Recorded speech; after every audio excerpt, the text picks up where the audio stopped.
Hey guys, Desolator Magic here, and it feels like it's been forever since we had one of these, but it's finally time for the June State of the Game for MTG Arena. This is where they preview the future, and it's usually really cool stuff. Speaking of cool stuff, that's Red Alert 2 in the background. I put it up for a couple videos because somebody specifically requested it in multiple live streams. And by the way, the unit with the radiation gun is called the Desolator. It's where my name came from. I picked it out when I was 12. And to think I was just so close to XX underscore Deso Slayer underscore hyphen colon 69 magic. Anyway, it says, Core Set 2021, powerful new cards. I kid you not, that is the first sentence. We are just off to the races. This is almost a parody. It's almost like they know and they're like, hey, main Wizards people, do we really have to suffer through this crap? We just want to make a good video game. Then they say, iconic throwbacks. Dogs. And they actually preview what the dog will look like that's from the Mastery Pass. As I suspected, it is different than the one you would get if you pre-ordered both of the packs right now, which is $100, so I don't recommend it. But if you got 20,000 coins sitting around, you can buy Le Doggo, which I'm more than halfway there. I might actually just do that. Although I'm really not sure which one I like better. I mean, how are they going to make me choose between two different cute doggo pets? It's just, come on. Anyway, holy hell, this is news to me. Core Set 2021 arrives on MTG Arena this Thursday, June 25th. That is in 2 days. Holy crap, I did not know that. And it comes jam-packed with both old dogs and new tricks. Yeah, it's just going to be a life gain and control-a-thon shit show. It is going to be the biggest disaster in the history of Standard ever. I mean, ever. This is going to make Cawblade look like tolerable. They better accompany this with the biggest ban announcement ever, followed by, a couple weeks later, the second biggest ban announcement ever, or they're not going to have a player left. Then they say, it's about time, MTG Arena on macOS. Yeah, nobody cares about Mac people. They are the dumbest product consumers on the planet. If you own a Mac that you actually paid money for and didn't inherit for free from your uncle or something, you're an idiot who doesn't know how to spend their money. It is an inferior platform in every single conceivable way. But now you can run Arena on your useless, non-gaming piece of garbage. Or at least you will be able to starting June 25th. I'm sure it won't be a glitchy disaster. You know, I was just thinking, the toxic, slow-playing, inconsiderate, net-decking, control-a-thon, who cares how much fun my opponent has douchebags that are the MTG community on Arena. What we need to do to add to that dumpster fire is add Apple people. Apple fanboys. People dumb enough to buy an Apple computer. That'll improve the situation. I'm assuming the thought process there was, should we bother to add, 4% of the computer community by adding Mac people? And then they're like, well, they clearly make dumb purchasing decisions and are careless with their money. Yeah, they also like to spend money to act superior to everybody else by buying an inferior product. Oh, now we have to add them. That's a giant piñata full of money right there. So moving on to something that matters, they say pack collation and reprints. Speaking of Core Set 2021, in addition to familiar faces, there's also lots of returning places. Yeah, we know this one has become quite the talking point in our community, particularly with lands. So without further ado, here's our plan. I don't even know what they're referring to, but I'm not on their forum. So if you've collected a playset of a fully reprinted card, we will be adjusting the rate at which you'll receive these cards in store boosters. Okay, I've never heard them use that term. I assume they're referring to the fact that draft boosters are a little bit different than store boosters. Like right now, if you were to do an Eldraine draft or whatever, you can draft Oko. He's in there. But if you open a bought from the store booster, you can't open Oko. He's not in there. I think they compensate you with like gems if you draft him too or something. I don't know. So I assume that's what they mean. I hope this doesn't affect like reward boosters. By the way, here's the funny thing. They're defining, quote, full reprints as a card that shares both the name and the artwork of a card that already exists in MTG Arena. So if they make new artwork, well, I guess you're pulling that then. I don't remember a reprinted example, but let's just pretend it's Cancel. So if you have 4 copies of a Cancel and they have Cancel in the M21, but they don't have new art for it, you will not be able to open it from a booster. But only if you have in your library 4 copies of it. So they say you will only receive a copy of fully reprinted cards from a pack after you have received playsets of all other rares and mythics, etc. So they say the same thing we do with a card if it's banned in Standard. Oh yeah, that is how they handle it. You can technically still open it, but it'll be the last card that you open. Oh, then they say, like, copied and pasted the exact same thing, but about store boosters. So I guess that first statement was actually about, like, ICRs, individual card rewards, even though they never named it by name. This is getting a little confusing here. But I get the gist of it. Basically, if you already have them, they won't give them to you, like, ever or something. The big one is Fabled Passage, because, like, at this point, I would assume everybody has 4 of those unlocked for some deck you've built.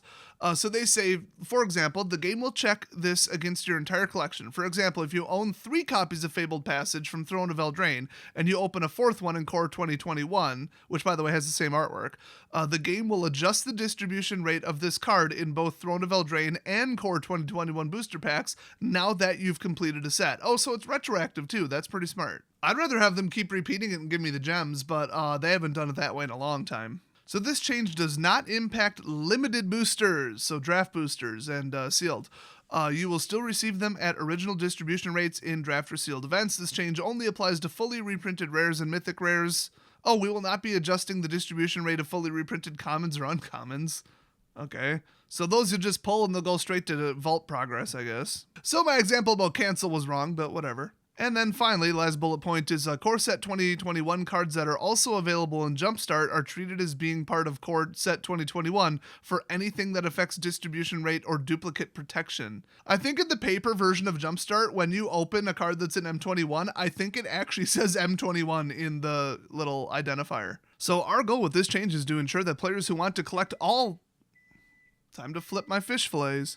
This video has been unofficially brought to you by Van Camp's Fish Fillets. They're about a 6 out of 10, although 5 because I'm out of tartar sauce. Anyway, their goal is to ensure that players who want to collect all the cards in a set still can, while also allowing us to prioritize new cards over those that are effectively duplicate rares or mythic rares. We're all in agreement that we should handle these kinds of reprints at rare and mythic rare differently than others. We didn't say anything before this because we wanted to ensure our solution was in place first. Yeah, do make sure it works before you announce it. And then you delay it and people get mad, yeah. Now that we know these changes will go live on Thursday, we're happy to share this information with you. That is very smart. Keep in mind that if a card is reprinted that features new artwork, we will not be adjusting the distribution rate, even if you've completed a playset of a previous version. Yeah, that sucks. I honestly think that's more of a technical limitation than anything else, because, like, how would they give you a card that you already have, but then let you flip the artwork or something and then show the wrong set, and it wouldn't really be where you got it? So all other duplicate protection rules apply. So if you've completed a playset of fully reprinted rare or mythic rare cards with the adjusted distribution rate, then you will receive gems according to its rarity. That's mostly for ICR rewards and draft, though. And then they want to move on to Jumpstart. It says Jumpstart will be arriving on July 16th as part of that game update, and we plan to go over exactly how we're implementing this new play experience as we get closer. I just want to know the prices, bros. Yeah, you add it as an event in the queue, you buy the boosters, or you buy the entry thing, and then you play against people, and, you know, yeehaw. But I want to know how much they're charging for booster, and it damn well better not be 1,000. And it really damn well better not be just gems. So they got more little bullet point details here. The Jumpstart play experience at MTG Arena will be part of a limited event, draft/sealed, using the themed boosters, and will include over 500 plus cards. Draft/sealed? Drafting these packs would literally not work. They have the wrong number of cards. All the cards were intended to go together, not pick one and pass it to the next person, or you're going to be running 5-color garbage. Absolutely guaranteed.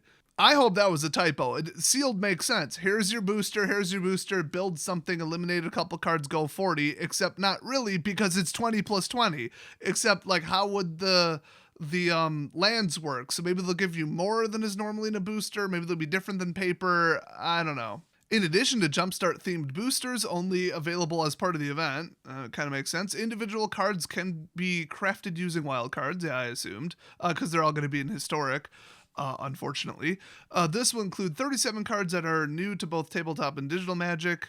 All the cards included in Jumpstart will also be playable in Historic, which means over 300 new cards specifically for this format. Yeah, that's going to be a disaster. Historic is already pretty bad. Add 300 cards to it, it's going to be very bad, and it will never reach parity with Pioneer because they'd have to kick all these cards out. So they waffled on that and said, "Oh, we are going to make it reach parity with Pioneer." Oh no, we're not. Oh no, now we are again. Oh no, now we're not. And last I heard, they landed on not. And now that they're adding 300 cards, they're definitely not. They also say we swapped 20 of the reprinted cards from the tabletop product for play in MTG Arena because of either power or gameplay concerns or technical restrictions. Yes, we've included the themed basic lands. Like the tabletop product, you'll find them within corresponding Jumpstart themed boosters. And as always, you'll need one copy in your collection to use as many as you like across all decks, which kind of implies that you will be able to open basic lands from the booster, which you normally wouldn't, except in draft you do. But yeah, I mean, it's not the first time they've had basic lands that aren't immediately available unless you do something special, so whatever. Also, they got the swaps posted. I'd have to kind of slowly say them and then put them up on screen so you could see, what it used to do versus what it does do, which would take forever. And I don't know, if you care, I'll make a video on it, but really just go look at the article on Daily MTG. They've got a list. Like Chain Lightning is being swapped with Lightning Strike. Johnny's Chosen is going to be Archon of Sun's Grace, because that card's not complete and utter toxic aids. Path to Exile, which is the 1-cost Exiler, is going to be Banishing Light, which is the 3-cost Exiler. That's a little more appropriate. So it's like they went close, but they powered it way down, which I can agree with, yeah. And then they have the update to Brawler's Guildhall, which is them just absolutely graciously letting us actually play Brawl for free without dropping 20,000 coins for the opportunity to play it. When we first introduced a constructed Brawl as a format back in October, it was the first time we planned to support something other than standard limited events on a regular, albeit rotating, schedule. Yeah, they were like a year overdue for adding Brawl. Up until this point, MTG Arena had been almost exclusively standard focused, and this was one of our first forays into expanding our formats beyond your typical 60-card constructed deck or limited events on a regular cadence. It proved popular enough that we began to explore ways we could support the format more often without undermining the standard-focused experience that MTG Arena was originally designed to provide. We had to make certain assumptions using the data we had based on player behavior up until this point, which is why we initially charged an entry fee for Brawladays and the subsequent Brawler's Guildhall events. No, you did it because Arena's not making enough money and you needed another coin sink. / gem sink, obviously. Well, as COVID-19 changed the daily lives of many of us, and in parentheses it should say, actually we're lying, it was because there was a ton of backlash about paying to play the game at a basic level. One of our initiatives was to offer more ways to play Magic from the comfort and safety of our homes. One of the ways we did that was by removing the entry fee for the March Guildhall, then we did it again in April, then we did it again in May. As it turns out, having supported Brawler's Guildhall without an entry fee for several months now, a lot of our concerns over having a permanent Brawl queue never really manifested. What, did they think people would abandon Standard and you wouldn't have enough players left to get a match going? Or what concern could there possibly have been? Or were they concerned they wouldn't make enough money on the game? It was like 1,000 gems.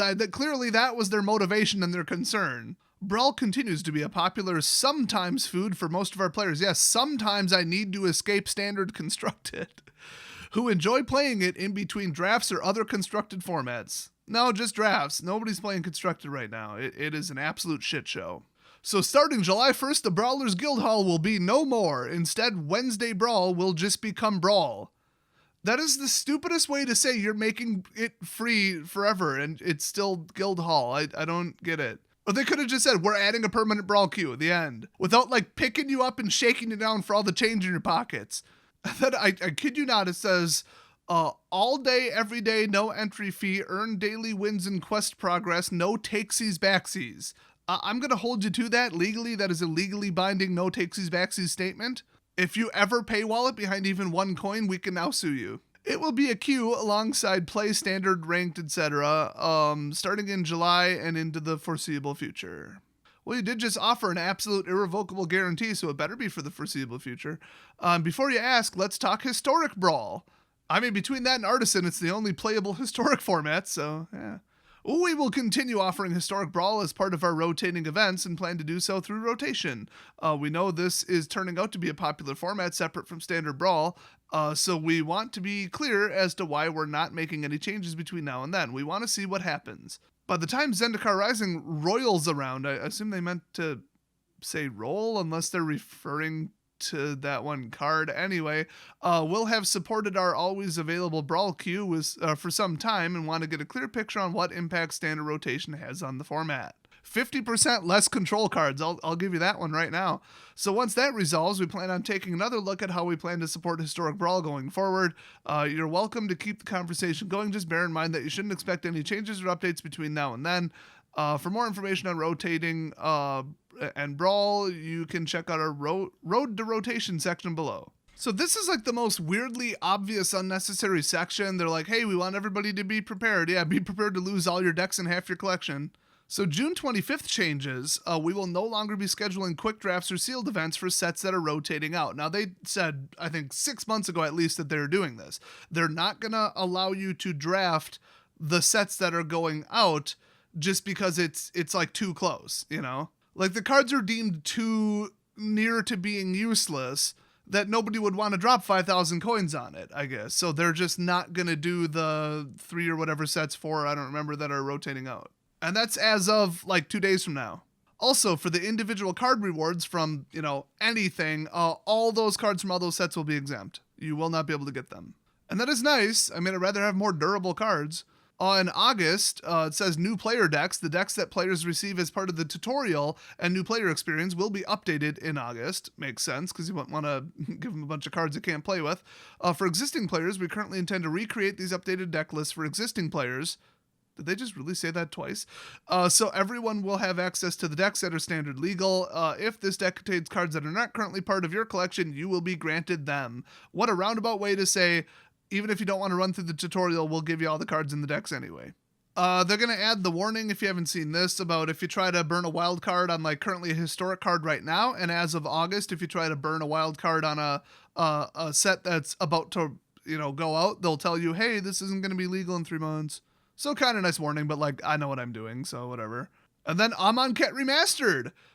So they say, while strictly speaking, this has absolutely nothing to do with rotation. Since we're talking about timelines, we figure we might as well slip this in.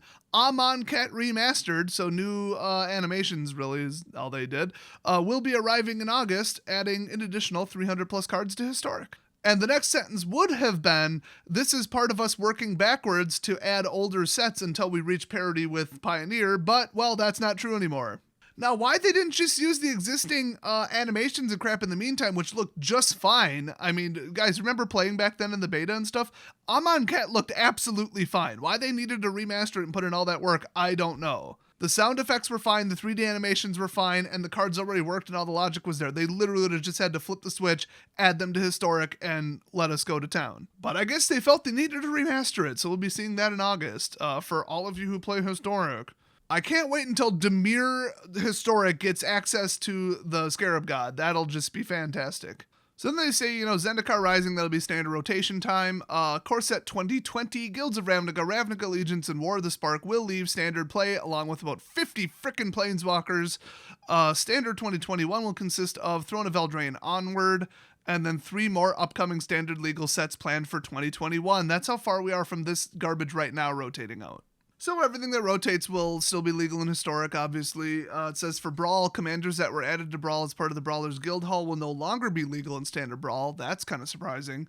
And then Renewal, as we did last year, will be adding some special events and rewards for players to help renew their collection for the new Standard environment, as well as show our appreciation for all your support. So this is not the renewal bonus for the Mastery Pass. It's the renewal bonus of, oh, you played before this date. Here, have some stuff. It's usually an absolute mountain of wildcards just to literally bribe you into not dropping the game completely to play something more fun. I don't think it's going to have a very big effect because Standard will still be a joke at that point. Then they say they're improving the deck builder thing again. They're going to have better search terms and just better filtering. That's cool. Then they're changing the deck builder interface for draft and sealed events. With this update, you'll have the ability to expand the amount of space used when viewing your deck in the horizontal layout, which I never use. I hate that, even though MTGO people are used to it, which is not me. As well as quickly add cards by their color identity. In draft, you kick out, 8 cards and then just play. You don't need to make the interface that fancy, but whatever. And that is it. They did kind of hint at sometime around rotation we're going to see more significant announcements. These are all kind of gimme obvious stuff, but that looks cool. I mean, this isn't we're adding a whole new format that you've never heard of before. So no giant bombs, but looks cool. The thing I'm most excited about is the new dog. The new pet looks freaking amazing. It's the white dog from the plains in like rolling around some bushes with like a Hawaiian lei around his neck. I need it. So they haven't outright confirmed that that's part of the new Mastery Pass, but they did say you get a dog pet. So, it's pretty much this one. So if you want the Scottish Terrier, you got to buy that separately, but whatever. I think you can technically, as like a super rare pull, get it as one of the rewards from the like F&M pack if you do the F&M at home program. I just know some pets are on the list, but it's like a crazy rare pull. And technically that one might not be in the pool yet. I don't know, if you guys opened one and pulled the dog, let me know. So thanks for watching, and I will see you guys next video.